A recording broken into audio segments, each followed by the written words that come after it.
Asociacioni Komunave të Kosovës ka paralajmëruar protestë me 1 shtator përballë ndërtesës së qeverisë, ku kryetarët e komunave pritet të kërkojnë mbrojtjen e buxheteve, pronës dhe kompetencave të pushtetit lokal. Vendimi u mor sot në mbledhjen e Këshillit të Kryetarëve, ndërsa protesta është paralajmëruar si paqësore, institucionale dhe jo partijake. Kryetari i Asociacionit të Komunave të Kosovës, Sazan Ibrahimi, tregon arsyet konkrete të thirrjes së kësaj proteste. Niveli qendror në vazhdimsi i ka neglizhuar kërkesat e komunave sa i përket kontratës kolektive, cila pa drejtësisht ja kanë marrë komunave me 100 miliona euro dhe shumë projekte në investime kapitale nuk kanë mund të realizohen për shkak marrjes së padrejtë mjeteve financiare. Çështja tjetër ishte që dialogu nuk po ka zgjidhje. Në këtë nismë, megjithatë nuk janë përfshirë në mënyrë publike kryetarët e komunave që udhëhiqen nga lëvizja vetvendosje, teksa deklaratat e disa prej kryetarëve kanë nxitur edhe përplasje politike.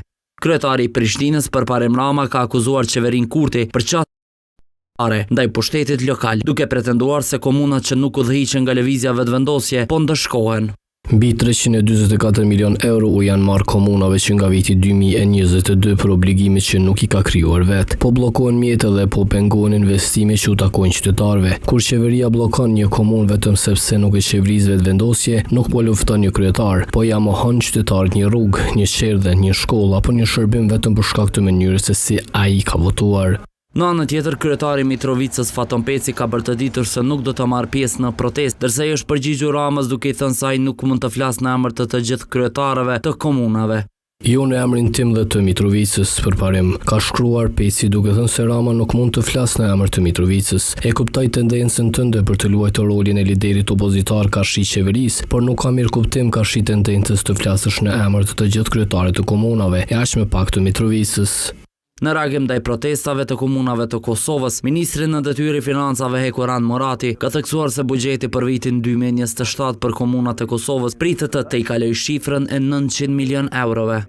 Buxheti për komunat vitin ardhshëm tejkalon 900 milion euro. Javën që shkoi Ministria e Financave ka lëshuar qarkorin e dytë buxhetore për komunat, në të cilën përcaktohen kufit buxhetor për secilin komunë. Fal performancës së jashtëzakonshme të hyrave buxhetore për gjatë viteve të fundit, është krijuar hapësira fiskale për rritje të vazhdueshme të buxhetit që u ndan komunave. Nga 546 milion euro sa e kishin gjetur në vitin 2021, buxheti i ndarë për komunat do të shkojë në 907 milion euro në vitin 2027.